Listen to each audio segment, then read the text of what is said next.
मारू। महला पहला। पंच तत् मिल एह तन किया।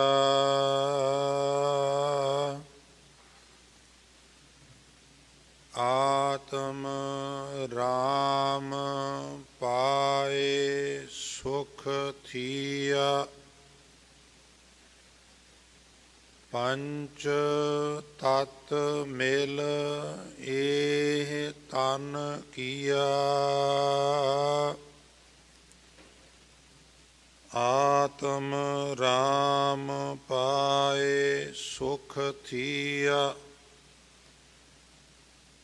कर्म करतूत अमृत फल लागा। हर नाम रतन मन पाया। ना तिस भूख प्यास मन मानिया। सर्ब निरंजन घाट घाट जानिया। अमृत रस राता केवल बैरागी। गुरमत पाए सो पाया। ना तिस भूख प्यास मन मानिया। सर्ब निरंजन घाट घाट जानिया। अमृत रस राता केवल बैरागी। गुरमत पाए सो पाया। वाहेगुरु जी का खालसा वाहेगुरु जी की फतेह। परम सन्मानयोग श्री गुरु ग्रंथ साहब जी की हजूरी विच विराजमान बहुत ही सत्कारयोग गुरु रूप साध संगत, बहुत वडभागे हो। गुरु चरनां विच विराजमान हो के गुरबाणी दे मनोहर कीर्तन सरवण करके लाहे प्राप्त कर रहे सो। गुरदेव सारियां दी हाज़री सेवा घाल थाएं पाउण सबना नूं दरों घरों नामदान गुरसिੱਖੀ जीवन अपने पवित्र चरण कमलों की प्रीत प्रतीत बाणी पढ़न सुनन ते कंठ करन दा भी चाह बख्शिश करन जी। सो साध संगत उपरंत आप जी ने हुणे हुणे दास पासों जो शब्द सरवण कीते हैं, ये पावन बचन पहले पातशाह श्री गुरु नानक देव महाराज जी की रचना तो मारू राग विच उचारण किए हुए श्री गुरु ग्रंथ साहब जी के पावन पन्ना 1039 पन्ना के उत्ते ये शब्द दर्ज है जो आप जी ने हुणे हुणे दास पासों सरवण किया है। असी कल भी विचार की सी भी जिथे सृष्टि रचना बारे गुरु नानक साहब सानू बहुत बख्शिश कर रहे हैं, उत्थे नाल नाल अकाल पुरख दे गुण विशेषण उन्होंने हजूर एक्सप्लेन कर रहे हैं। विषा बड़ा गंभीर है और विडंबना यह है कि मनुख की इहदे विच कोई दिलचस्पी नहीं। जितनी देर किसी चीज़ विच दिलचस्पी ना होवे ਉਤਨੀ ਦੇਰ ਬਾਤ ਨਹੀਂ ਬਣਦੀ। ਅੰਗਰੇਜ਼ੀ ਦੀ ਉਹ ਪ੍ਰਸਿੱਧ ਕਹਾਵਤ ਤੇ ਮੇਰੇ ਵਰਗੇ ਅਨਪੜ੍ਹਾਂ ਨੂੰ ਵੀ ਕੰਠ ਹੋ ਗਈ ਹੈ ਕਿ where there is a will there is a way. ਚਾਹ ਨੂੰ ਰਾਹ ਪ੍ਰਾਪਤ ਹੁੰਦੇ ਨੇ, ਮੰਜ਼ਲਾਂ ਵੀ ਮਿਲ ਜਾਂਦੀਆਂ ਨੇ। ਸੋ ਇਹ ਸ੍ਰਿਸ਼ਟੀ ਰਚਨਾ ਦਾ ਟੌਪਿਕ ਚੱਲ ਰਿਹਾ ਹੈ ਔਰ ਇਹਦੇ ਵਿੱਚ ਦੁਹਰਾਈ ਵੀ ਹੈ ਕਈ ਵਾਰ, ਉਸੇ ਬਚਨ ਨੂੰ ਵਾਰ-ਵਾਰ ਦੁਹਰਾਇਆ ਗਿਆ ਹੈ। ਪਰ ਫਿਰ ਆਪ ਜੀ ਦੇ ਗਿਆਤ ਵਾਸਤੇ ਮੈਂ ਅਰਜ਼ ਕਰਦਿਆਂ, ਕਿਉਂਕਿ ਤੁਸੀਂ ਵਾਰਿਸ ਹੋ ਕੌਮ ਦੇ, ਮੈਂ ਤੇ ਤੁਹਾਡਾ ਚੌਂਕੀਦਾਰ ਹਾਂ ਅਦਨਾ ਜਿਹਾ। ਐਸਾ ਇਸ ਲਈ ਕਰਨਾ ਪੈਂਦਾ ਹੈ ਕਿਉਂਕਿ ਕਥਾਕਾਰ ਮੇਰੇ ਤੋਂ ਇਲਾਵਾ ਹੋਰ ਵੀ ਜਿਹੜੇ ਆਉਂਦੇ ਨੇ, ਕਥਾਵਾਚਕਾਂ ਦੀ ਇਹ ਜਿਹੜੀ ਲਾਈਨ ਹੈ ਇਹਦੇ ਵਿੱਚ ਸਾਡੇ ਕੋਲ ਕੋਈ ਵਿਕਲਪ ਨਹੀਂ ਹੁੰਦਾ। ਅਸੀਂ ਕੋਈ ਪੁਸਤਕ ਬੜੀ ਵਧੀਆ ਪੜ੍ਹੀ ਹੈ, ਕੋਈ ਹੋਰ ਵਿਚਾਰ ਪੜ੍ਹੇ ਨੇ, ਚਲੋ ਸੰਗਤ ਨੂੰ ਅੱਜ ਉਹ ਸੁਣਾਵਾਂਗੇ, ਨਹੀਂ। ਤੁਸੀਂ ਜਿਹੜੇ ਸ਼ਬਦ ਦੀ ਟਰਮ ਹੈ ਉਸ ਸ਼ਬਦ ਨੂੰ ਹੀ ਐਕਸਪਲੇਨ ਕਰਨਾ ਹੈ। ਉਹਦੇ ਵਿੱਚ ਜਿਹੜਾ ਸੈਂਟਰਲ ਆਈਡੀਆ ਹੈ ਉਹਦੀ ਤੁਸੀਂ ਵਿਆਖਿਆ ਕਰਨੀ ਹੈ। ਪ੍ਰਸੰਗਿਕ ਕਥਾ ਕਰਨੀ ਹੈ, ਯਾਨੀ ਉਹਦੇ ਨਾਲ ਮਿਲਦੀਆਂ ਜੁਲਦੀਆਂ ਐਗਜ਼ੈਂਪਲ ਜਿਹੜੀਆਂ ਨੇ ਉਹ ਹੋਰ ਦੇਣੀਆਂ ਨੇ। ਸੋ ਕੱਲ ਬੇਨਤੀਆਂ ਕੀਤੀਆਂ ਸਨ, ਮਹਾਰਾਜ ਕਹਿ ਰਹੇ ਸਨ ਉਹ ਅੰਤਰਜਾਮੀ ਹੈ, ਉਹ ਦਾਤਾ ਹੈ ਔਰ ਗੁਰੂ ਦੀ ਕਿਰਪਾ ਨਾਲ ਉਹ ਪ੍ਰਾਪਤ ਹੁੰਦਾ ਹੈ। ਅੱਜ ਮਹਾਰਾਜ ਨੇ ਬਖਸ਼ਿਸ਼ ਕੀਤੀ ਹੈ ਵੀ ਇਹ ਜਿਹੜਾ ਸਾਡਾ ਸਰੀਰ ਹੈ ਇਹ 5 ਤੱਤਾਂ ਦਾ ਹੈ। ਹਾਲਾਂਕਿ ਉਸ ਜ਼ਮਾਨੇ ਵਿੱਚ ਸਾਇੰਸ ਨੇ ਇੰਨੀ ਤਰੱਕੀ ਨਹੀਂ ਸੀ ਕੀਤੀ। ਬਈ ਤੁਸੀਂ ਗੂਗਲ ਤੇ ਜਾਓ, ਜਿੱਥੇ ਮਰਜ਼ੀ ਜਾਓ, ਜੋ ਮਰਜ਼ੀ ਸਰਚ ਕਰ ਲਓ। ਪਰ ਉਹਨਾਂ ਜ਼ਮਾਨਿਆਂ ਵਿੱਚ ਵੀ ਬਾਣੀਕਾਰਾਂ ਨੇ ਵਿਗਿਆਨਕ ਦ੍ਰਿਸ਼ਟੀਕੋਣ ਤੋਂ ਕਈ ਸਾਨੂੰ ਗੇਤੀਆਂ ਜਾਣਕਾਰੀਆਂ ਦਿੱਤੀਆਂ। ਹਾਲਾਂਕਿ ਗੁਰਬਾਣੀ ਸਾਇੰਸ ਨਹੀਂ ਹੈ। ਜੇ ਅਸੀਂ ਕਹੀਏ ਵੀ ਗੁਰਬਾਣੀ ਮੁਕੰਮਲ ਸਾਇੰਸ ਹੈ, ਨਹੀਂ, ਗੁਰਬਾਣੀ ਅਧਿਆਤਮਕਵਾਦ ਹੈ। ਆਤਮਾ ਤੇ ਪਰਮਾਤਮਾ ਦੇ ਜੋੜ ਦੀ ਗੱਲ ਹੈ। ਸਾਇੰਸ ਉਹਦਾ ਇੱਕ ਪਾਰਟ ਹੈ ਛੋਟਾ ਜਿਹਾ। ਗੁਰਬਾਣੀ ਸਾਇੰਸ ਦਾ ਪਾਰਟ ਨਹੀਂ, ਸਾਇੰਸ ਗੁਰਬਾਣੀ ਦਾ ਪਾਰਟ ਹੈ। ਹੁਣ ਤੇ ਸਾਰਿਆਂ ਨੂੰ ਪਤਾ ਵੀ ਇਹ ਸਰੀਰ 5 ਤੱਤਾਂ ਦਾ ਹੈ, ਪਰ ਉਦੋਂ ਮਨੁੱਖ ਇਹ ਪੁੱਛਦਾ ਹੁੰਦਾ ਸੀ ਵੀ 5 ਤੱਤ ਕੀ ਹੁੰਦੇ ਨੇ। ਫਿਰ ਬਾਣੀਕਾਰ ਉਹ ਵੀ ਐਕਸਪਲੇਨ ਕਰਦੇ ਸਨ। ਤੋ ਪ੍ਰੇਮੀਓ, ਪਾਣੀ, ਮਿੱਟੀ, ਹਵਾ, ਅਗਨੀ ਤੇ ਆਕਾਸ਼,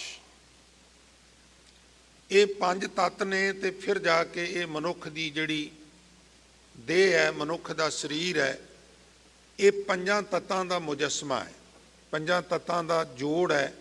ਔਰ ਬੜੀ ਬੇਜੋੜ ਜਿਹੀ ਜਿਹੜਾ ਤਨ ਹੈ ਅਕਾਲ ਪੁਰਖ ਵਾਹਿਗੁਰੂ ਬਣਾ ਦਿੰਦਾ। 5 ਤੱਤ ਕੋ ਤਨ ਰਚਿਓ, ਜਾਨੋ ਚਤੁਰ ਸੁਜਾਨ, ਜੇ ਤੇ ਉਪਜਿਓ ਨਾਨਕਾ ਲੀਨ ਤਾਹੇ ਮਹਿਮਾਨ। 5 ਤੱਤਾਂ ਨਾਲ ਇਕੱਠੇ ਹੋ ਕੇ ਸਰੀਰ ਬਣਦਾ ਹੈ। ਔਰ ਫਿਰ ਜਦੋਂ ਮਨੁੱਖ ਚਲਾਣਾ ਕਰਦਾ ਹੈ, ਉਹਨੂੰ ਅਸੀਂ ਮਿੱਟੀ ਵਿੱਚ ਦਫਨ ਕਰਨੇ ਆ ਜਾਂ ਅੱਗ ਤੇ ਰੱਖ ਕੇ ਫੂਕਨੇ ਆ, ਤਾਂ ਉਹ ਤੱਤ ਆਪਣੇ ਆਪਣੇ ਇਸ਼ਟ ਵਿੱਚ ਵਾਪਸ ਚਲੇ ਜਾਂਦੇ ਨੇ। ਪਾਣੀ ਵਾਸ਼ਪੀਕਰਨ ਹੋ ਕੇ ਆਕਾਸ਼ ਵਿੱਚ ਚਲਾ ਜਾਂਦਾ ਹੈ, ਵਾਯੂ ਵਾਯੂ ਵਿੱਚ ਚਲੀ ਜਾਂਦੀ ਹੈ, ਅਗਨੀ ਅਗਨੀ ਵਿੱਚ, ਆਕਾਸ਼ ਵਿੱਚ ਚਲਾ ਜਾਂਦਾ ਹੈ, ਰਹਿ ਜਾਂਦੀ ਹੈ ਮਿੱਟੀ। ਉਸ ਮਿੱਟੀ ਨੂੰ ਅਸੀਂ ਜਲ ਪ੍ਰਵਾਹ ਕਰਨੇ ਆ, ਥੋੜ੍ਹੀ ਦੇਰ ਸਾਨੂੰ ਨਜ਼ਰ ਆਉਂਦੀ ਹੈ, ਫਿਰ ਉਹ ਮਿੱਟੀ ਵੀ ਮਿੱਟੀ ਤੇ ਬੈਠ ਜਾਂਦੀ ਹੈ, ਕਿਉਂਕਿ ਉਹਦਾ ਤੱਤ ਮਿੱਟੀ ਹੈ। ਉਹ ਉੱਥੋਂ ਆਈ ਸੀ, ਉੱਥੇ ਹੀ ਬੈਠ ਗਈ। ਔਰ ਕੁਦਰਤ ਦਾ ਨਿਯਮ ਹੈ, ਜਦੋਂ ਕੋਈ ਮਾਂ ਦੇ ਉਦਰ ਵਿੱਚ ਨਵਾਂ ਸਰੀਰ ਬਣਨਾ ਹੈ ਤੇ ਉੱਥੇ ਯਕਦਮ 5 ਤੱਤ ਜਿਹੜੇ ਨੇ ਰਸਾਇਣਕ ਕਿਰਿਆ ਵਾਪਰਦੀ ਇਕੱਠੇ ਹੋ ਜਾਂਦੇ ਨੇ, ਮਨੁੱਖੀ ਸਰੀਰ ਬਣ ਜਾਂਦਾ, ਜਿੰਦ ਪੈ ਜਾਂਦੀ ਹੈ। ਇੱਕ ਤੇ ਹਜ਼ੂਰ ਅੱਜ ਇਹ ਬਖਸ਼ਿਸ਼ ਕਰ ਰਹੇ ਨੇ ਵੀ ਹੇ ਵਾਹਿਗੁਰੂ, 5 ਤੱਤ ਮਿਲ ਇਹ ਤਨ ਕੀਆ। ਇਹ ਵਾਹਿਗੁਰੂ ਨੇ ਆਪਣੀ ਸੱਤਾ ਨਾਲ 5 ਤੱਤ ਜੋੜ ਕੇ ਸਾਡਾ ਸਰੀਰ ਬਣਾਇਆ।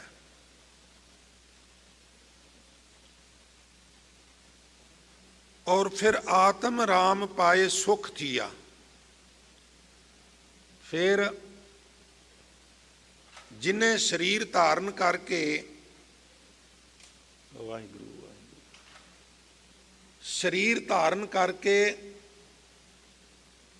ਪਰਮਾਤਮਾ ਨੂੰ ਪ੍ਰਾਪਤ ਕਰ ਲਿਆ, ਉਹਨੂੰ ਆਤਮਿਕ ਸੁਖ ਪ੍ਰਾਪਤ ਹੋ ਗਿਆ। ਸਰੀਰ ਧਾਰਨ ਕਰਨ ਦਾ ਆਖਰ ਕੋਈ ਪ੍ਰਯੋਜਨ ਹੈ ਨਾ, ਇਹ ਵਹੀਕਲ ਹੈ। ਇਹਨੂੰ ਮਹਾਰਾਜ ਬਾਣੀ 'ਚ ਰੱਥ ਵੀ ਕਹਿੰਦੇ ਨੇ। ਆਪ ਜੀ ਦੇ ਮੂੰਹ ਚੜੇ ਬੋਲ ਨੇ, ਨਾਨਕ ਮੇਰ ਸਰੀਰ ਕਾ ਇੱਕ ਰੱਥ ਇੱਕ ਰਥਵਾਹ। ਇਹ ਸਰੀਰ ਮਾਨੋ ਰੱਥ ਹੈ, ਵਹੀਕਲ ਹੈ, ਜਾਂ ਕਹਿ ਲਈਏ ਕਨਵੈਂਸ ਹੈ, ਔਰ ਆਤਮਾ ਉਹਦੇ ਤੇ ਸਵਾਰੀ ਕਰਨ ਵਾਲੀ ਹੈ। ਫਿਰ ਇਹ ਸਾਨੂੰ ਅਵੇਅਰਨੈਸ ਗੁਰਬਾਣੀਕਾਰਾਂ ਨੇ ਕੀਤੀ ਵੀ ਜਿਹੜਾ ਸਰੀਰ ਪ੍ਰਾਪਤ ਹੋਇਆ ਇਹਦਾ ਕੋਈ ਪ੍ਰਯੋਜਨ ਹੈ। ਔਰ ਪ੍ਰਯੋਜਨ ਕੀ ਹੈ ਭਾਈ? ਪ੍ਰਾਪਤ ਮਾਨੁਖ ਦੇ ਹੋਰੀਆ, ਗੋਬਿੰਦ ਮਿਲਨ ਕੀ ਇਹ ਤੇਰੀ ਬਰੀਆ। ਇਹ ਜਿਹੜੀ ਮਨੁੱਖਾ ਦੇਹੀ ਪ੍ਰਾਪਤ ਹੋਈ ਹੈ, ਇਹ ਗੋਬਿੰਦ ਦੀ ਪ੍ਰਾਪਤੀ ਵਾਸਤੇ ਹੋਈ ਹੈ। ਦੁਲਭ ਜਨਮ ਪੁੰਨ ਫਲ ਪਾਇਓ, ਬਿਰਥਾ ਜਾਤ ਅਵਿਵੇਕੈ। ਰਾਜੇ ਇੰਦਰ ਸਮਸਰ ਗ੍ਰਹਿ ਆਸਣ, ਬਿਨ ਹਰ ਭਗਤ ਕਹੋ ਕਿਹ ਲੇਖੈ। ਫਿਰ ਇਹ ਸਾਨੂੰ ਐਕਸਪਲੇਨ ਕਰ ਦਿੱਤਾ ਵੀ ਇਹ ਮਨੁੱਖਾ ਸਰੀਰ ਦੇ ਮਿਲਣ ਦਾ ਪ੍ਰਯੋਜਨ ਸੀ ਭਗਤੀ ਕਰਨੀ ਹੈ। ਸਾਧ ਸੰਗਤ, ਮੈਂ ਸੌਖੇ ਢੰਗ ਨਾਲ ਗੱਲ ਸਮਝਣ ਲਈ ਅਰਜ਼ ਕਰਾਂ। ਹੁਣ ਤੇ ਘਰ ਘਰ ਸਾਧਨ ਆ ਗਏ ਨੇ। ਮੇਰੀ ਸੰਭਾਲ ਦੇ ਵਿੱਚ ਟਰੈਕਟਰ ਵਿਰਲੇ ਵਿਰਲੇ ਹੁੰਦੇ ਸਨ, ਤੇ ਜਿਹਨੇ ਟਰੈਕਟਰ ਲਿਆਉਣਾ ਉਹਦਾ ਬੜਾ ਟੌਰ ਹੁੰਦਾ ਹੈ ਵੀ ਫਲਾਣਾ ਨਵਾਂ ਟਰੈਕਟਰ ਲਿਆਇਆ। ਜਦੋਂ ਇੱਕ ਧਿਰ ਨੇ ਲੈ ਆਉਣਾ, ਫਿਰ ਦੂਜੇ ਰਿਸ਼ਤੇਦਾਰਾਂ ਨੇ ਰਿਲੈਕਸ ਹੋ ਜਾਣਾ ਵੀ ਐਤਕੀ ਰਿਸ਼ਤੇਦਾਰੀ ਦਾ ਟਰੈਕਟਰ ਲਿਆ ਕੇ ਐਤਕੀ ਚੰਗੀ ਖੁੱਲ੍ਹ ਕੇ ਪੈਲੀ ਵਾਵਾਂਗੇ। ਹੁਣ ਜਦੋਂ ਮੰਗ ਕੇ ਟਰੈਕਟਰ ਲਿਆਉਣਾ ਨਾ ਕਿਸੇ ਦਾ, ਉਹਨਾਂ ਆਖਣਾ ਵੀ 2 ਦਿਨਾਂ 'ਚ ਕੰਮ ਨਿਬੇੜ ਲਓ, ਸਾਡੀ ਅਜੇ ਆਪਣੀ ਬੀਜਣ ਵਾਲੀ ਰਹਿੰਦੀ ਹੈ। ਫਿਰ ਉਹ 2 ਦਿਨ ਜਿਹੜੀ ਸ਼ਾਮਤ ਟਰੈਕਟਰ ਦੀ ਆਉਣੀ, ਇੱਕ ਨੇ ਉਤਰ ਜਾਣਾ ਤੇ ਦੂਜੇ ਨੇ ਚੜ੍ਹ ਜਾਣਾ। ਇੱਕ ਜਣਾ ਪ੍ਰਸ਼ਾਦਾ ਲੈ ਗਿਆ, ਤੂੰ ਉਤਰ ਕੇ ਪ੍ਰਸ਼ਾਦਾ ਛਕ ਲੈ, ਪ੍ਰਸ਼ਾਦਾ ਛਕ ਕੇ ਉਹਨੇ ਫਿਰ ਚੜ੍ਹ ਜਾਣਾ। ਉਹਨਾਂ 2 3 ਦਿਨ 4 ਦਿਨ ਉਹਨੂੰ ਰੁਕਣ ਨਹੀਂ ਦੇਣਾ। ਕਿਉਂ? ਮੰਗਵਾ ਮਿਲਿਆ ਹੋਇਆ। ਅਗਲਿਆਂ ਨੇ ਆ ਜਾਣਾ, ਭਾਈ ਹੁਣ ਟਾਈਮ ਹੋ ਗਿਆ, ਅਸੀਂ ਆਪਣੀ ਵੀ ਬੀਜਣੀ ਹੈ, ਵਾਪਸ ਕਰੋ। ਇਹ ਤਾਂ ਐਗਜ਼ੈਂਪਲ ਹੈ। ਇਹ ਸਰੀਰ ਸਾਨੂੰ ਨਿਸ਼ਚਿਤ ਸਮੇਂ ਵਾਸਤੇ ਪ੍ਰਾਪਤ ਹੋਇਆ ਹੈ। ਉਹ ਜਦੋਂ ਸਮਾਂ ਪੂਰਾ ਹੋ ਗਿਆ ਤੇ ਨਿਰੰਕਾਰ ਨੇ ਸਾਡੇ ਤੋਂ ਇਹ ਸਰੀਰ ਵਾਪਸ ਲੈ ਲੈਣਾ। ਤੇ ਪ੍ਰੇਮੀਓ, ਇਸ ਤੋਂ ਪਹਿਲੋਂ ਕਿ ਵਾਹਿਗੁਰੂ ਸਾਥੋਂ ਇਹ ਕਾਇਆ, ਇਹ ਸਰੀਰ ਵਾਪਸ ਲਵੇ, ਜਾਂ ਇਸ ਤੋਂ ਪਹਿਲਾਂ ਵੀ ਇਹ ਸਰੀਰ ਕੁਝ ਕਰਨ ਦੇ ਕਾਬਲ ਹੀ ਨਾ ਰਵੇ, ਸਾਨੂੰ ਉਹ ਕਰ ਲੈਣਾ ਚਾਹੀਦਾ ਜੋ ਕਰਨ ਆਏ ਆ। ਬਾਣੀਕਾਰ ਬਿਲਕੁਲ ਸਪਸ਼ਟ ਸਾਦੇ ਬਚਨਾਂ 'ਚ ਕਹਿੰਦੇ ਨੇ ਵੀ ਜਬ ਲੱਗ ਜਰਾ ਰੋਗ ਨਹੀਂ ਆਇਆ, ਬੁਢਾਪੇ ਦੇ ਆਉਣ ਤੋਂ ਪਹਿਲਾਂ ਪਹਿਲਾਂ। ਦੂਜੀ ਗੱਲ, ਜਬ ਲੱਗ ਕਾਲ ਗ੍ਰਸੀ ਨਹੀਂ ਕਾਇਆ, ਮੌਤ ਦੇ ਆਉਣ ਤੋਂ ਪਹਿਲਾਂ ਪਹਿਲਾਂ। ਤੇ ਤੀਜੀ ਗੱਲ, ਜਬ ਲੱਗ ਵਿਕਲ ਭਈ ਨਹੀਂ ਬਾਣੀ। ਵਿਕਲ ਦੇ ਅਰਥ ਨੇ ਇਨਸਾਨ ਬੋਲੇ ਕੁਝ ਹੋਰ ਤੇ ਮੂੰਹ ਚੋਂ ਨਿਕਲੇ ਕੁਝ ਹੋਰ। ਇਹ ਅਵਸਥਾ ਬਣਦੀ ਹੈ ਨਾ। ਇੱਕ ਤੇ ਜਦੋਂ ਦੰਦ ਨਾ ਰਹਿਣ, ਇੱਕ ਜਦੋਂ ਸਰੀਰ ਨਿਰਬਲ ਹੋ ਜਾਏ। ਕਿਉਂਕਿ ਜਿਹੜੀ ਬਾਣੀ ਆਉਣੀ ਹੈ ਨਾ ਸਰੀਰ ਚੋਂ, ਉਹ ਧੁਨ ਉੱਠਦੀ ਹੈ ਧੁੰਨੀ ਚੋਂ, ਪਰਾ, ਪਸੰਤੀ, ਮੱਧਮਾ ਤੇ ਬੈਖਰੀ। ਬਾਣੀ ਕੰਮ ਨਹੀਂ ਕਰਦੀ ਇੱਕ ਸਟੇਜ ਤੇ ਜਾ ਕੇ। ਬਜ਼ੁਰਗ ਬੰਦਾ ਨਾ ਟੀਨ ਲੈ ਕੇ ਨਾ, ਖਾਲੀ ਟੀਨ ਤੇ ਬਾਜਰੇ ਦੇ ਖੇਤਾਂ ਦੇ ਦੁਆਲੇ ਦੁਆਲੇ ਵਜਾਉਂਦਾ ਫਿਰੇ, ਤੇ ਕੋਈ ਐਕਸਪਰਟ ਲੰਘਿਆ, ਕਹਿਣ ਲੱਗਾ ਬਾਪੂ ਟੀਨ ਵਜਾਈ ਜਾਈ, ਹਾਂਗਰਾ ਨਾ ਮਾਰੀ। ਉਹ ਕਹਿਣ ਲੱਗਾ ਕਿਉਂ? ਆਖਣ ਲੱਗਾ ਇਹ ਪੰਛੀ ਵੀ ਬੜੇ ਚਲਾਕ ਹੁੰਦੇ ਨਹੀਂ, ਜੇ ਇਹਨਾਂ ਨੂੰ ਪਤਾ ਲੱਗ ਗਿਆ ਨਾ ਬੁੱਢਾ ਆਏ ਤੇ ਫਿਰ ਇਹਨਾਂ ਤੇਰੇ ਕਾਬੂ ਨਹੀਂ ਆਉਣਾ। ਟੀਨ ਦੀ ਆਵਾਜ਼ ਤੋਂ ਕੋਈ ਨਹੀਂ ਪਤਾ ਲੱਗਣਾ, ਹਾਂਗਰੇ ਤੋਂ ਪਤਾ ਲੱਗ ਜਾਣਾ। ਬਾਣੀ ਕਮਜ਼ੋਰ ਹੋ ਜਾਂਦੀ ਹੈ, ਬਾਣੀ ਵਿਕਲ ਹੋ ਜਾਂਦੀ ਹੈ। ਜਿੰਨੇ ਮਰਜੀ ਬੰਦਾ ਪਦਾਰਥ ਖਾਏ, ਜਿੰਨੇ ਮਰਜੀ ਯਤਨ ਕਰੇ ਨਾ ਸਾਧ ਸੰਗਤ, ਮੇਰੇ ਸਾਹਿਬ ਸ੍ਰੀ ਗੁਰੂ ਗ੍ਰੰਥ ਸਾਹਿਬ ਸੱਚੇ ਪਾਤਸ਼ਾਹ ਕਹਿੰਦੇ ਜਰ ਵੇਸ ਕਰੇਂਦੀ ਆਈ ਹੈ। ਬੁਢਾਪਾ ਵੇਸ ਬਦਲ ਬਦਲ ਕੇ ਮਨੁੱਖ ਦੇ ਉੱਤੇ ਆਪਣਾ ਗਲਬਾ ਪਾਉਂਦਾ। ਮਿੱਤਰਾ ਹੁਣ ਮੈਂ ਆ ਗਿਆ ਵਾਂ, ਮੈਂ ਜਾਣਾ ਨਹੀਂਗਾ, ਤੈਨੂੰ ਲੈ ਕੇ ਹੀ ਜਾਵਾਂਗਾ।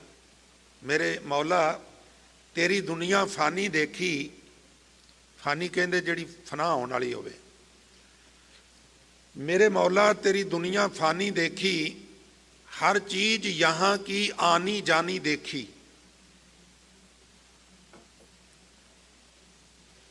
जो आके ना जाए वो बुढ़ेपा, और जो जाके ना आए वो जवानी देखी। जवानी आउंदी है, 2.5 दिन चली जाती है, परत के नहीं आउंदी। ते बुढ़ेपा गुरमुखो ਜਦੋਂ ਆਉਂਦਾ ਪੱਕੀ ਛਾਉਣੀ ਪਾ ਕੇ ਬਹਿ ਜਾਂਦਾ, ਕਹਿੰਦਾ ਹੁਣ ਲੈ ਕੇ ਚੱਲਾਂਗਾ। ਜਿਤਨੇ ਮਰਜ਼ੀ ਯਤਨ ਕਰ ਲਈਏ, ਥੋੜਾ ਬਹੁਤਾ ਤੁਸੀਂ ਇਹਨੂੰ ਡਿਲੇ ਕਰ ਸਕਦੇ ਹੋ, ਐਕਸਰਸਾਈਜ਼ ਕਰਕੇ, ਅੱਛੀ ਗਿਜ਼ਾ ਲੈ ਕੇ, ਪਰ ਬਹੁਤ ਜ਼ਿਆਦਾ ਨਹੀਂ ਇਹਦੇ ਨਾਲ ਘੁਲਿਆ ਜਾ ਸਕਦਾ। ਇਹ ਆ ਜਾਂਦੀ ਹੈ, ਬੁਢਾਪਾ ਆ ਜਾਂਦਾ ਹੈ। ਹਜ਼ੂਰ ਕਹਿੰਦੇ ਨੇ ਜਬ ਲਗ ਜਰਾ ਰੋਗ ਨਹੀਂ ਆਇਆ। ਦੂਜੀ ਗੱਲ, ਜਬ ਲਗ ਕਾਲ ਗ੍ਰਸੀ ਨਹੀਂ ਕਾਇਆ। तीजी गल, जब लग बिकल भई नहीं बानी, भज लै रे मन सारंग पानी। फिर दुहरा के कहते ने अब ना भजस, भजस कब भाई, आवे अंत ना भजया जाई। पोला जा कहना भजया जाई, भजया जाई नहीं कहना, अदक नहीं लानी। भजया जाई मैंने दौड़िया नहीं जाना, नहीं, उत्थे अर्थ है भजया जाई, फिर जपिया नहीं जाना। जिस वेले समा अंत आ जाए उस वे कित्थे जपिया जाता है, अग लग गई है तो हुण खूह पुट के पानी कढ़ के अग बुझावांगे, नहीं भाई एडी छेती हुण अग नहीं बुझनी। जैसे घर लग गए आग, घर नूं अग लग जाए और बंदा कहे भी खूह पुट के पानी डोल के अग बुझावांगे, नहीं बुझे। खूह पहला पुट के रखना पैंदा। अगों दे जे चेतीए तां कायत मिले सजाए। किसी भी पहलू तो मुकाबला करने वास्ते तैयारी अगेती होनी चाहिए। भावें वो पक्ष निरंकारी होवे, भावें पक्ष संसारी होवे, एक तो पहला प्रबंध करना पैंदा। ते एक सियाणे कहंदे हुंदे सन भी जे शेर दा शिकार, गिद्दड़ दा शिकार करना होवे ते सामा घट्टो घट्ट शेर दे शिकार दा करना चाहिए। जदों करना ही है तो फिर बच के किधर जाएगा। यानी जबरदस्त प्रबंध। जिन्हां ने मनुखा शरीर धारण करके पंच तत्त मिल ए तन किया, वैगुरू ने 5 तत्तां दा शरीर बनाया, सानू ये दे दिता, हैंडओवर कर दिता भी जाओ चढ़ो ये ते मौजां करो। आत्म राम पाए सुख थिया। जिन्हां जिन्हां ने आत्म राय नूं पा लिया, जिन्हां जिन्हां ने वाहगुरू जी की प्राप्ति कर ली, गुरमुखो वो आत्मक सुख मान लिया उन्होंने। देखो ये जिहड़ा आत्मक सुख है, इहदा गुरबाणी विच बहुत जिक्र है। ये इतना आसान नहीं जितनी आसानी नाल कहा जाता है जां सुनिया जाता है, पर खिमा करना नामुमकिन भी नहीं। बाणीकारां ने जदों सानू आत्मक जिउण, जीवन जिउण की गल कीती ते इहदा मतलब ये जीविया जा सकता है। और वो आत्मक जीवन की निशानी की है गुरमुखो? कोई बंदा आत्मक जीवन जी रहा कि नहीं जी रहा, भाव जिथे जाके आत्मा डोले ना। जिंदगी की की परिभाषा है? जन्म तो मौत के विचकार का जिहड़ा पीरियड है उन्होंने असीं जिंदगी कह देने आ।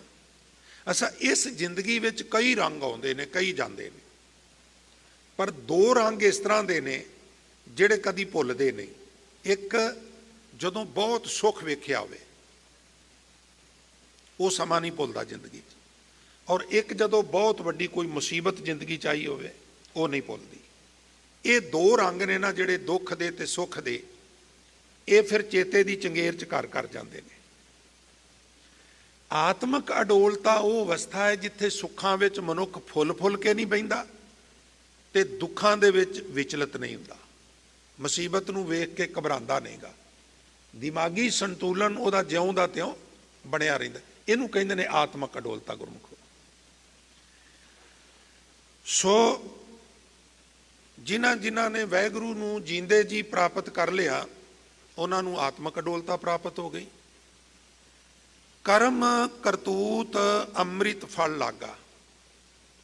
ਫਿਰ ਕੀ ਹੁੰਦਾ, ਜਿਸ ਤਰ੍ਹਾਂ ਦੇ ਅਸੀਂ ਕਰਮ ਕਰਨੇ ਆ। ਵੈਸੇ ਅਸੀਂ ਟੇਬਲ ਟਾਕ 'ਚ ਨਾ ਕਰਤੂਤ ਸ਼ਬਦ ਜ਼ਿਆਦਾਤਰ ਉਹਨਾਂ ਕੰਮਾਂ ਬਾਰੇ ਵਰਤਨੇ ਆ ਜਿਹੜੇ ਕੰਮ ਨਿੰਦਨੀਏ ਨੇ, ਵੀ ਫਲਾਣੇ ਦੀ ਕਰਤੂਤ ਦਾ ਪਤਾ ਲੱਗਾ ਜੇ ਇੱਦਾਂ। ਪਰ ਨਹੀਂ, ਕਰਤੂਤ ਦੇ ਅਰਥ ਐਕਟੀਵਿਟੀ ਨੇ, ਦਿਨ ਚਰਈਆ ਨੇ। ਉਹ ਚੰਗੀ ਵੀ ਹੋ ਸਕਦੀ ਹੈ ਕਰਤੂਤ, ਔਰ ਕਿਤੇ ਕਿਤੇ ਮਹਾਰਾਜ ਕਹਿੰਦੇ ਕਰਤੂਤ ਪਸ਼ੂ ਕੀ ਮਾਨਸ ਜਾਤ। ਕਿਤੇ ਕਿਤੇ ਹੱਛੇ ਕੰਮਾਂ ਨੂੰ ਵੀ ਮਹਾਰਾਜ ਕਰਤੂਤ ਕਹਿੰਦੇ ਨੇ। ਜਿਸ ਤਰ੍ਹਾਂ ਦੇ ਮਨੁੱਖ ਕਰਮ ਕਰਦਾ ਹੈ, ਜਿਸ ਤਰ੍ਹਾਂ ਦੀ ਕਰਤੂਤ ਕਰਦਾ ਹੈ, ਉਹਨੂੰ ਉਸ ਤਰ੍ਹਾਂ ਦੇ ਫਲ ਲੱਗਦੇ ਨੇ। ਔਰ ਫਲ ਲੱਗ ਗਏ ਤੇ ਫਿਰ ਕਰਮ ਪਿੱਛੇ ਰਹਿ ਜਾਂਦੇ ਨੇ। ਜਿਤਨੀ ਵੀ ਬਨਸਪਤੀ ਹੈ, ਉਹਦੀ ਸੇਵਾ ਅਸੀਂ ਤਾਂ ਕਰਨੇ ਆ ਵੀ ਇਹਨੂੰ ਫਲ ਲੱਗੇ। ਪ੍ਰਸਾਦ ਸੰਗਤ ਫਲ ਬਾਅਦ ਵਿੱਚ ਲੱਗਦਾ, ਫੁੱਲ ਪਹਿਲਾਂ ਆਉਂਦੇ ਨੇ। ਔਰ ਜਦੋਂ ਫਲ ਲੱਗ ਜਾਂਦਾ ਹੈ, ਉਦੋਂ ਫੁੱਲ ਆਪਣੇ ਆਪ ਝੜਨੇ ਸ਼ੁਰੂ ਹੋ ਜਾਂਦੇ ਨੇ। ਮਹਾਰਾਜ ਬਾਣੀ 'ਚ ਵੀ ਕਹਿੰਦੇ ਨੇ, ਫਲ ਕਾਰਨ ਫੂਲੀ ਬਨ ਰਾਏ। ਬਨਸਪਤੀ ਮੌਲਦੀ ਏ, ਹਰੀ ਭਰੀ ਹੁੰਦੀ ਏ, ਵੱਧਦੀ ਫੁੱਲਦੀ ਏ ਵੀ ਫਲ ਲੱਗ ਸਕਣ। ਫਲ ਕਾਰਨ ਫੂਲੀ ਬਨ ਰਾਏ। ਲਿਖਿਆ ਫਲ ਲਾਗਾ ਤਬ ਫੂਲ ਬਿਲਾਏ। ਫਲ ਲੱਗਣ ਤੇ ਜਦੋਂ ਆਉਂਦਾ ਹੈ, ਫੁੱਲ ਜਿਹੜੇ ਨੇ ਉਹ ਝੜ ਜਾਂਦੇ ਨੇ, ਬਿਲਾਏ ਚਲੇ ਜਾਂਦੇ ਨੇ, ਖਤਮ ਹੋ ਜਾਂਦੇ ਨੇ। ਗਿਆਨੇ ਕਾਰਨ ਕਰਮ ਅਭਿਆਸ। ਗਿਆਨ ਭਇਆ ਤੋ ਕਰਮੈ ਨਾਸ। ਅਸੀਂ ਜਿੰਨੇ ਕਰਮ ਕਰਨੇ ਆ ਪਏ, ਇਹ ਸਾਰੇ ਕਰਮ ਕੀ ਨੇ? ਗਿਆਨ ਵਾਸਤੇ ਨੇ। ਸਾਨੂੰ ਗਿਆਨ ਹਾਸਲ ਹੋ ਜਾਏ। ਕੀਰਤਨ ਗਿਆਨ ਵਾਸਤੇ ਹੈ, ਕਥਾ ਗਿਆਨ ਵਾਸਤੇ ਹੈ, ਗੁਰਬਾਣੀ ਪਾਠ ਗਿਆਨ ਵਾਸਤੇ ਹੈ, ਸੇਵਾ ਗਿਆਨ ਵਾਸਤੇ ਹੈ। ਔਰ ਜਿਹੜੀ ਅਸੀਂ ਕਿਰਤ ਕਰਨੇ ਆ, ਉਹਦੇ ਪਿੱਛੇ ਵੀ ਪ੍ਰਯੋਜਨ ਇਹੀ ਹੈ। ਪਰਮਾਤਮਾ ਨੂੰ ਮਿਲਣਾ ਹੈ। ਕੌਣ ਮਿਲੇਗਾ? ਜਿਹੜਾ ਸਿਮਰਨ ਕਰੇਗਾ। ਸਿਮਰਨ ਕਰਨ ਵਾਸਤੇ ਸਰੀਰ ਚਾਹੀਦਾ ਹੈ, ਔਰ ਸਰੀਰ ਨੂੰ, ਸਰੀਰ ਦੀਆਂ ਕੁਝ ਰਿਕੁਆਇਰਮੈਂਟਸ ਨੇ। ਇਹਨੂੰ ਕੁੱਲੀ ਗੁੱਲੀ ਤੇ ਜੁੱਲੀ ਚਾਹੀਦੀ ਹੈ। ਇਸ ਵਾਸਤੇ ਪਹਿਲਾਂ ਕਿਰਤ ਕਰ ਧਰਮ ਦੀ, ਕੁੱਲੀ ਗੁੱਲੀ ਤੇ ਜੁੱਲੀ ਦਾ ਪ੍ਰਬੰਧ ਕਰ, ਤੇ ਫਿਰ ਨਾਮ ਜਪ, ਵੰਡ ਛਕ ਕੇ। ਤੋ ਅਸਲ ਵਿੱਚ ਕਿਰਤ ਵੀ ਗਿਆਨ ਹਾਸਲ ਕਰਨ ਵਾਸਤੇ ਹੀ ਹੈ, ਤਾਂ ਕਿ ਨਿਸ਼ਚਿੰਤ ਹੋ ਕੇ ਤੂੰ ਜੋ ਕਰਨ ਆਇਆ ਉਹ ਕਰ ਸਕੇ। ਪਰ ਹੁੰਦਾ ਕੀ ਹੈ ਬਈ, ਆਪਣਾ ਪ੍ਰਬੰਧ ਕਰਨ ਲਈ, ਜੀਂਦੇ ਰਹਿਣ ਲਈ, ਸਰੀਰ ਦੀਆਂ ਜ਼ਰੂਰਤਾਂ ਪੂਰੀਆਂ ਕਰਨ ਲਈ ਜਦੋਂ ਬੰਦਾ ਧਨ ਦੀ ਦੁਨੀਆ ਵਿੱਚ ਪ੍ਰਵੇਸ਼ ਕਰਦਾ ਹੈ, ਉੱਥੇ ਫਿਰ ਇੰਨਾ ਖਚਤ ਹੋ ਜਾਂਦਾ ਵੀ ਇਸੇ ਪਾਸੇ ਤੁਰਿਆ ਰਹਿੰਦਾ। ਇਹਨੂੰ ਬਾਣੀਕਾਰ ਕਹਿੰਦੇ ਨੇ, ਗਹਿ ਗੱਚ ਪਰਿਓ ਕੁਟੰਬ ਕੈ, ਕਾਂਠੇ ਰਹਿ ਗਿਓ ਰਾਮ, ਆਏ ਪਰੇ ਧਰਮ ਰਾਏ ਕੈ ਬੀਚੈ ਧੂਮਾ ਧਾਮ। ਪਰਿਵਾਰ ਵਿੱਚ ਮਨੁੱਖ ਇੰਨਾ ਖਚਤ ਹੋਇਆ ਵੀ ਵਾਹਿਗੁਰੂ ਦਾ ਨਾਮ ਇਹਦੇ ਗਲੇ ਵਿੱਚ ਹੀ ਅਟਕ ਗਿਆ, ਭਾਵ ਜਪਿਆ ਹੀ ਨਹੀਂ ਗਿਆ। ਜ਼ਿੰਦਗੀ ਕਦੋਂ ਨਿਕਲ ਗਈ, ਕਦੋਂ ਧਰਮਰਾਜ ਕਿਆਂ ਨੇ ਆ ਕੇ ਦਸਤਕ ਦੇ ਦਿੱਤੀ, ਕਿੰਨੀ ਛੇਤੀ ਛੇਤੀ ਸਮਾਂ ਗੁਜ਼ਰ ਗਿਆ। ਇੰਝ ਲੱਗਾ ਜਿਵੇਂ ਝਟਪਟ ਹੀ ਗੁਜ਼ਰ ਗਿਆ। ਆਏ ਪਰੇ ਧਰਮ ਰਾਏ ਕੇ, ਧਰਮਰਾਜ ਕੇ ਜਮ ਆਣ ਪਏ, ਬੀਚੈ ਧੂਮਾ ਧਾਮ। ਪਰਿਵਾਰ ਦੀ ਧੂਮ ਧਾਮ ਹੈ, ਪਤਨੀ ਹੈ, ਬੇਟੇ ਨੇ, ਨੂੰਹਾਂ ਨੇ, ਪੋਤਰੇ ਪੋਤਰੀਆਂ, ਦੋਤਰੇ ਦੋਤਰੀਆਂ, ਰੌਣਕ ਮੇਲਾ ਲੱਗਾ ਹੋਇਆ ਹੈ। ਔਰ ਅਚਾਨਕ ਉਹ ਦਸਤਕ ਦਿੰਦੇ ਨੇ ਤੇ ਬੰਦਾ ਕਹਿੰਦਾ ਵੀ ਬੜੀ ਛੇਤੀ ਆ ਗਏ। ਉਹ ਕਹਿੰਦੇ ਨੇ, ਮਿੱਤਰਾ ਅਸੀਂ ਤੇ ਟਾਈਮ ਨਾਲ ਹੀ ਆਏ ਆ, ਤੂੰ ਭੁੱਲ ਗਿਆ ਸਾਂ ਸਾਰਾ ਕੁਝ। ਬੜੀ ਛੇਤੀ ਛੇਤੀ ਫਿਰ ਉਹ ਸਮਾਂ ਪ੍ਰੇਮੀਓ ਲੰਘਦਾ। ਵੈਸੇ ਜਿਹੜੀ ਅਸੀਂ ਕਿਰਤ ਕਰਨੇ ਆ, ਉਹਦੇ ਪਿੱਛੇ ਵੀ ਪ੍ਰਯੋਜਨ ਇਹ ਹੈ ਵੀ ਜਿਉਣ ਦਾ ਪ੍ਰਬੰਧ ਹੋ ਜਾਏ, ਤੇ ਫਿਰ ਜੋ ਕਰਨ ਆਏ ਆ ਉਹ ਕਰ ਲਈਏ। ਇਹਨੂੰ ਹਜ਼ੂਰ ਕਹਿੰਦੇ ਨੇ, ਗਿਆਨੇ ਕਾਰਨ ਕਰਮ ਅਭਿਆਸ, ਗਿਆਨ ਭਇਆ ਤੋ ਕਰਮੈ ਨਾਸ। ਕ੍ਰਿਤ ਕਾਰਨ ਦਦ ਮਥੈ ਸਿਆਣ। ਘਰ ਦੀਆਂ ਸਵਾਣੀਆਂ ਦਹੀਂ 'ਚ ਰੇੜਕਾ ਪਾਉਂਦੀਆਂ ਹੁੰਦੀਆਂ ਸਨ ਵੀ ਮੱਖਣ ਮਿਲੇ ਤੇ ਮੱਖਣ ਤੋਂ ਘਿਓ ਬਣਾਈਏ। ਤੇ ਜਦੋਂ ਘਿਓ ਪ੍ਰਾਪਤ ਹੋ ਗਿਆ ਤੇ ਫਿਰ ਹੁਣ ਲੱਸੀ ਵੱਲ ਪਰਤ ਕੇ ਕੌਣ ਵੇਂਦਾ, ਛਿੱਡੀ ਵੱਲ ਕੌਣ ਦੇਖਦਾ, ਕੰਮ ਖਤਮ। ਫਿਰ ਤੇ ਘਿਓ ਦੀ ਸੰਭਾਲ ਨਾਲ ਸੁਰਤ ਚਲੀ ਜਾਂਦੀ ਹੈ, ਕਿਉਂਕਿ ਤੱਤ ਪਦਾਰਥ ਪ੍ਰਾਪਤ ਹੋ ਗਿਆ। ਕਰਮ ਕਰਤੂਤ ਅੰਮ੍ਰਿਤ ਫਲ ਲਾਗਾ। ਸਾਡੇ ਜਿਹੜੇ ਕਰਮ ਨੇ, ਜਿਸ ਤਰ੍ਹਾਂ ਦੇ ਕਰਮ ਨੇ ਪ੍ਰੇਮੀਓ, ਉਸ ਤਰ੍ਹਾਂ ਦਾ ਫਿਰ ਉਹਨਾਂ ਨੂੰ ਫਲ ਲੱਗਦਾ ਹੈ। ਪਰ ਇੱਥੇ ਸੱਚੇ ਪਾਤਸ਼ਾਹ ਅੱਛੇ ਕਰਮਾਂ ਦੀ ਗੱਲ ਕਰ ਰਹੇ ਨੇ। ਜਦੋਂ ਕਿਸੇ ਦੇ ਕੰਮ ਗੁਰਮਤਿ ਅਨੁਸਾਰ ਹੋ ਜਾਂਦੇ ਨੇ, ਫਿਰ ਉਹਨਾਂ ਨੂੰ ਨਾਮ ਅੰਮ੍ਰਿਤ ਰੂਪੀ ਫਲ ਲੱਗਦਾ ਹੈ, ਭਾਵ ਆਤਮਿਕ ਜੀਵਨ ਦੇਣ ਵਾਲੇ ਨਾਮ ਰੂਪੀ ਫਲ ਲੱਗਦਾ ਹੈ। ਹਰ ਨਾਮ ਰਤਨ ਮਨ ਪਾਇਆ। ਫਿਰ ਮਨ ਵਿੱਚੋਂ ਹੀ ਨਾਮ ਰੂਪੀ ਰਤਨ ਦੀ ਪ੍ਰਾਪਤੀ ਹੋ ਜਾਂਦੀ ਹੈ, ਬਾਹਰੋਂ ਨਹੀਂ ਕਿਤੇ ਹੋਣੀ। ਘਰ ਹੀ ਮੈਂ ਅੰਮ੍ਰਿਤ ਭਰਪੂਰ ਹੈ, ਮਨ ਮੁਖਾਂ ਸਾਧ ਨਾ ਪਾਇਆ। ਨਾਮ ਰੂਪੀ ਪਦਾਰਥ ਹਿਰਦੇ ਘਰ ਵਿੱਚ ਹੀ ਹੈ, ਮਨ ਵਿੱਚ ਹੀ ਹੈ, ਪਰ ਮਨ ਦੇ ਪਿੱਛੇ ਤੁਰਨ ਵਾਲੇ ਵਿਅਕਤੀ ਨੂੰ ਇਹ ਪ੍ਰਾਪਤ ਨਹੀਂ ਹੁੰਦਾ। ਉਦਾਹਰਣ ਦਿੱਤੀ, ਜਿਉਂ ਕਸਤੂਰੀ ਮਿਰਗ ਨਾ ਜਾਣੈ, ਭਰਮ ਦਾ ਭਰਮ ਭੁਲਾਇਆ। ਜਿਵੇਂ ਕਸਤੂਰੀ ਹੁੰਦੀ ਤੇ ਹਿਰਨ ਦੀ ਨਾਭੀ ਵਿੱਚ ਹੈ, ਧੁੰਨੀ ਵਿੱਚ ਹੈ, ਪਰ ਉਹ ਸਮਝਦਾ ਮੈਨੂੰ ਖੁਸ਼ਬੂ ਬਾਹਰੋਂ ਆ ਰਹੀ ਹੈ, ਉਹ ਬਾਹਰ ਦੌੜਦਾ। ਇਸ ਤਰ੍ਹਾਂ ਸਿੱਖ ਵੀ ਬਾਹਰ ਦੌੜਦਾ। ਮੈਂ ਫਲਾਣੀ ਥਾਂ ਤੇ ਇੰਨੀ ਵਾਰਾਂ ਹੋ ਆਇਆ, ਫਲਾਣੇ ਸਥਾਨ ਦੇ ਮੈਂ ਇੰਨੀ ਵਾਰਾਂ ਦਰਸ਼ਨ ਕਰ ਲਏ ਨੇ, ਔਰ ਜਿਹੜਾ ਅੰਦਰ ਬੈਠਾ ਹੋਇਆ ਉਹਦੀ ਕੋਈ ਸੁਰਤ ਹੀ ਨਹੀਂ ਗੀ। ਸਾਜਨ ਦੇਸ਼ ਵਿਦੇਸੀੜੇ ਸੁਨੇਹੜੇ ਦਿੰਦੀ। ਕੀਰਤਨ ਵਿੱਚ ਤੇ ਮਜਬੂਰੀ ਹੁੰਦੀ ਹੈ, ਉਹਨਾਂ ਨੇ ਤੋਲ ਪੂਰਾ ਕਰਨਾ ਹੁੰਦਾ, ਇਸ ਲਈ ਉਹ ਕਹਿ ਜਾਂਦੇ ਨੇ ਸਾਜਨ ਦੇਸ਼ ਵਿਦੇਸੀੜੇ। ਨਹੀਂ, ਇਹਨੂੰ ਪੜ੍ਹਨਾ ਹੈ, ਸਾਜਨ ਦੇਸ਼, ਸੱਜਣ ਆਪਣੇ ਹੀ ਦੇਸ਼ ਵਿੱਚ ਹੈ, ਯਾਨੀ ਸਰੀਰ ਰੂਪੀ ਦੇਸ਼ 'ਚ ਹੈ, ਹਿਰਦੇ ਰੂਪੀ ਘਰ 'ਚ ਹੈ, ਪਰ ਵਿਦੇਸੀੜੇ ਸੁਨੇਹੜੇ ਦਿੰਦੀ। ਇਹ ਝੱਲੀ ਵਿਦੇਸ਼ਾਂ ਵਿੱਚ ਸੁਨੇਹੇ ਭੇਜ ਰਹੀ ਹੈ, ਉਹ ਘਰ ਬੈਠਾ। ਇਸੇ ਨੂੰ ਨੌਵੇਂ ਪਾਤਸ਼ਾਹ ਕਹਿੰਦੇ ਨੇ, ਕਾਹੇ ਰੇ ਬਨ ਖੋਜਨ ਜਾਈ, ਸਰਬ ਨਿਵਾਸੀ ਸਦਾ ਅਲੇਪਾ, ਤੋਹੀ ਸੰਗ ਸਮਾਈ।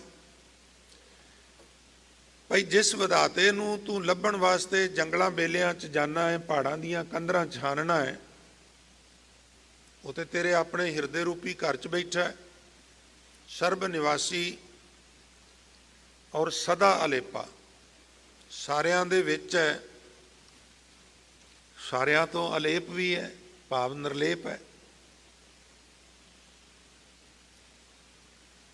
ਅੱਛਾ, ਕਈ ਵਾਰ ਇਹ ਸਵਾਲ ਮਨ ਵਿੱਚ ਆਉਂਦਾ ਹੈ ਵੀ ਜੇ ਪ੍ਰਮਾਤਮਾ ਸਾਡੇ ਵਿੱਚ ਬੈਠਾ ਹੈ ਤੇ ਜਦੋਂ ਸਾਨੂੰ ਗੁੱਸਾ ਚੜ੍ਹਦਾ ਹੈ, ਫਿਰ ਉਹਨੂੰ ਵੀ ਚੜ੍ਹਦਾ ਹੋਵੇਗਾ।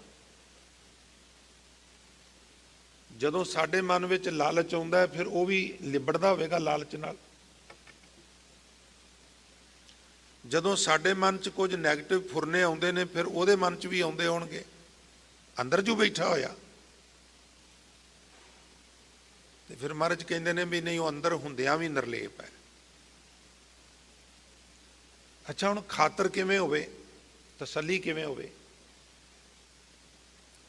ਫਿਰ ਹਜ਼ੂਰ ਨੇ ਇੱਕ ਬਚਨ ਉਚਾਰਨ ਕੀਤਾ, ਐਸੋ ਰਾਮ ਰਾਏ ਅੰਤਰਜਾਮੀ, ਜੈਸੇ ਦਰਪਨ ਮੈਂ ਬਦਨ ਪ੍ਰਵਾਨੀ।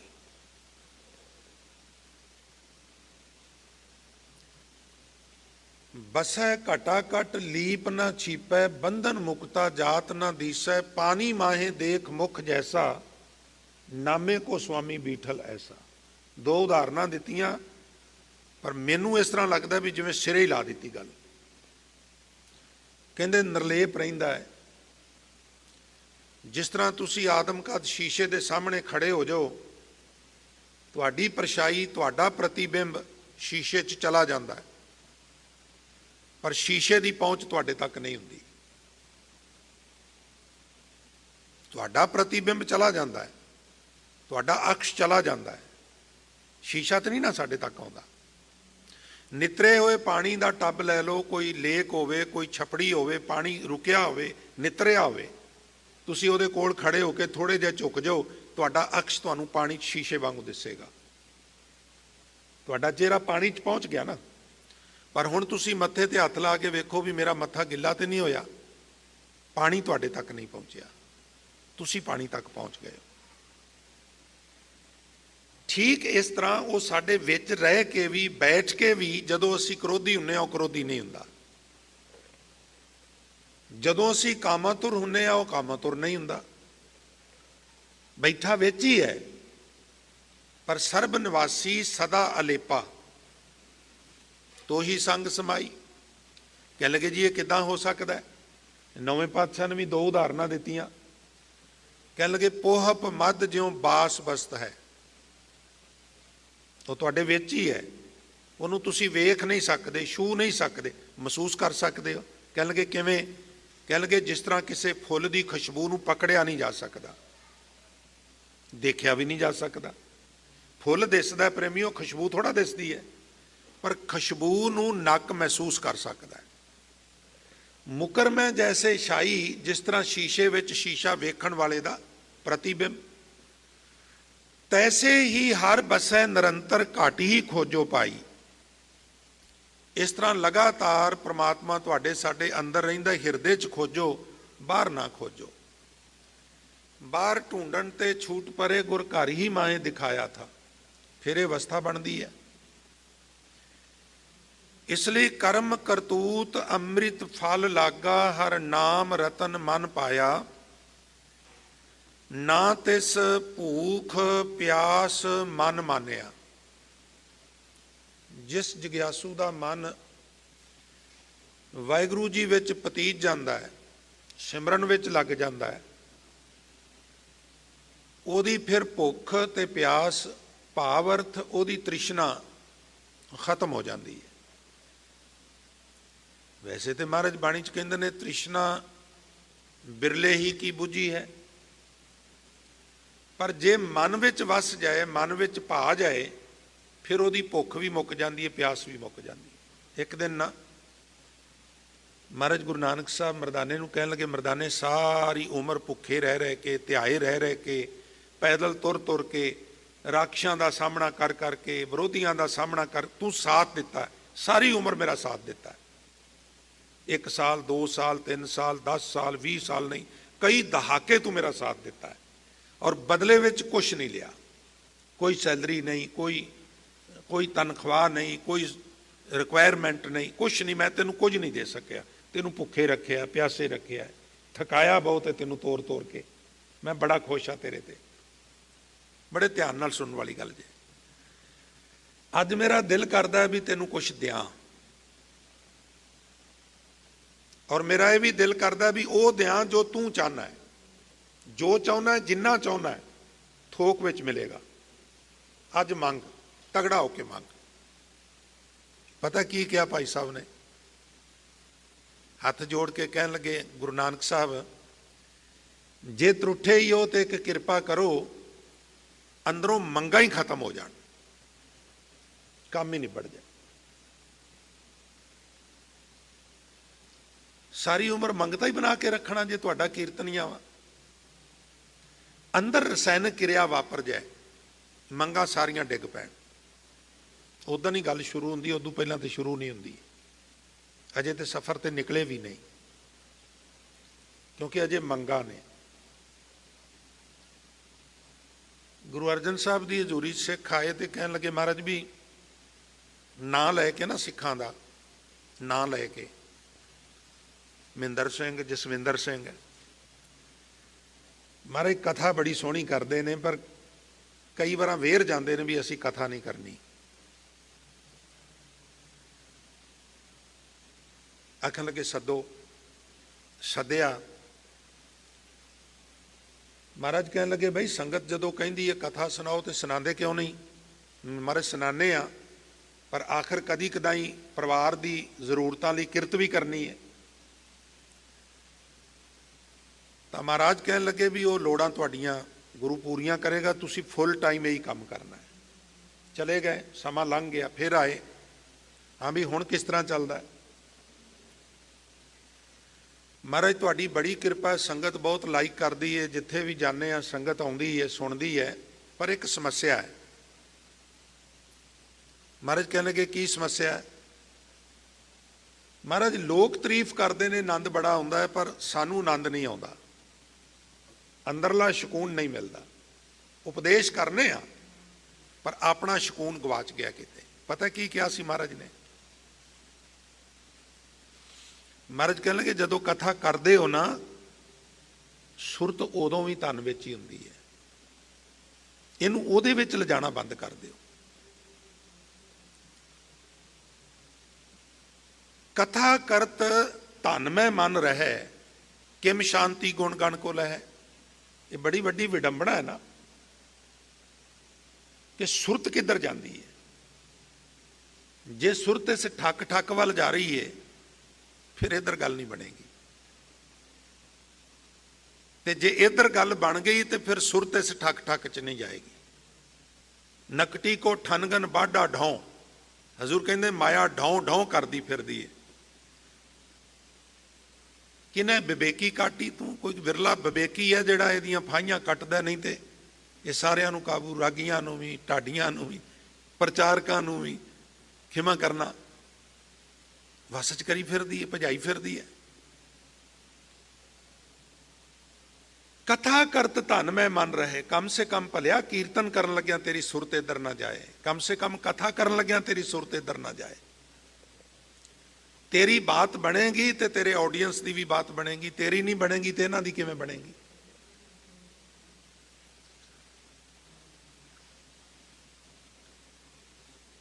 इस वास्ते हजूर कह रहे ने, ना तिस भूख प्यास मन मानिया। भाई मरदाना कहन लगे गुरु जे तरस आ ही गया ही ते मेरे अंदरों आ जड़ियां मंगां ने ना, ये डिग पैण।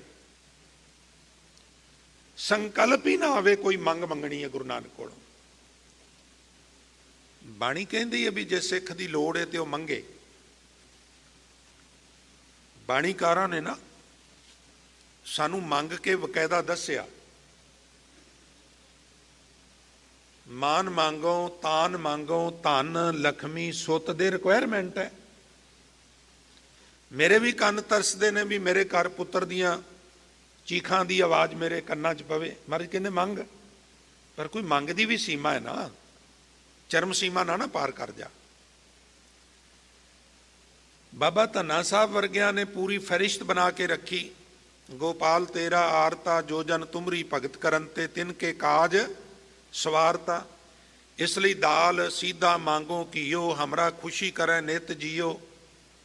ये सारी ग्रोसरी है ना गुरुमुखो, जिहदी लिस्ट बना के दी बाबा जी ने। पनिया छादन नीका, जुत्ती कपड़ा वधिया चाहिए। अनाज मंगो सत सी का, अनाज भी क्वालिटी वाला होवे। ते गऊ भैंस मंगो लावेरी, सेंस ये सी भी घर च दुध आवे। साडा जिहड़ा उत्थे कल्चर है ना, बीबियां भी बैठियां ने, भैणां मातावां बेटियां, जिहड़ी सियाणी सुआणी है ना, जे घर च दुध है ना, कल्ला दुध, वो प्राहुणे नूं संभाल लैंदी है। भजना नहीं पैंदा भी ओह लियाओ बाजार चों, ओह लिया। उसे दुध चों ने दही भी बना लेना है, उसे चों ने खीर भी बना लेनी है, पनीर भी बना लेना है, सारे ढक्कन ढक लेने। इसलिए साडे उत्थे दुध की बड़ी महत्ता है। लियारा बड़ा है जी उन्हां दे घर, नहीं फलाने बेचारे कोल ते लियारा भी कोई नहींगा, ये चर्चा होंदी है। इसलिए गऊ भैंस मंगो लावेरी, एक ताजन तुरी चंगेरी, घोड़ी भी चाहिए है चढ़न लई। ये घर की गीहन चंगी जन धन्ना लेवे मंगी। ठीक है, वो जिक्र भी है, पर फिर सारे बचन करके एक गल कही, ये तेरी रिक्वायरमेंट है, तेरी जरूरत है, असल मंग कुछ होर है। तो महाराज असल मंग की है? हजूर कहन लगे मांगना मांगन नीका, हर जस गुर ते मांगना। सारियां मंगां विचों चंगी मंग ये है बई हरी जस की दात जिहड़ी वो मंग लिया कर। जदों हरी जस मंग लिया, सारा कुछ ही मंग लिया। क्यों? ये नाल तेरी भुख खत्म हो जाएगी, तेरी प्यास खत्म हो जाएगी, पाप तृष्णा मुक जाएगी। ना तिस भूख प्यास मन मानिया, सर्ब निरंजन घट घट जानिया। फिर मेर तेर खत्म हो जाती है, सारियां विच परमात्मा दे दीदार हुंदे ने। निरअंजन माया दी कालख तो रहत परमात्मा, निर्लेप परमात्मा, सारियां च दीदार हुंदे ने। ਔਰ ਜਦੋਂ ਸਾਰਿਆਂ 'ਚ ਦੀਦਾਰ ਹੋਣਗੇ ਪਿਆਰਿਓ, ਫਿਰ ਮਨੁੱਖ ਕਿਸੇ ਨਾਲ ਨਫ਼ਰਤ ਨਹੀਂ ਕਰੇਗਾ। ਫਿਰ ਸਭੈ ਸਾਂਝੀ ਵਾਲ ਸਦਾਇਨ, ਤੂੰ ਕੋਏ ਨਾ ਦਿਸੈ ਬਾਹਰਾ ਜੀਓ। ਫਿਰ ਵਿਸਰ ਗਈ ਸਭ ਤਾਤ ਪਰਾਈ, ਜਬ ਤੇ ਸਾਧ ਸੰਗਤ ਮੋਹਿ ਪਾਈ। ਨਾ ਕੋ बैरी नहीं बेगाना, सगल संग हमको बन आई। तो सर्ब निरंजन घट घट जानिया, अमृत रस राता केवल बैरागी। वो बैरागी विराग की अवस्था वाला, आत्मक जीवन देन वाले नाम जल विच मस्त हो जाता है। गुरमत भाए सुपाया, गुरु की मत का धारनी बन के प्रेम नाल फिर वो इस प्रकार परमात्मा की साध संगत प्राप्ति कर लैंदा। तो सतगुरु कृपा करन, असी केवल गल्लां करन सुन तक ही सीमित ना रह जाइए। सो अरदास करिए भी महाराज बचे हुए सवास गुरमत जुगत अनुसार बशर करन दी समर्था जाच बख्शिश कर दिओ, तां ते साडे भी ये लोक सुखीए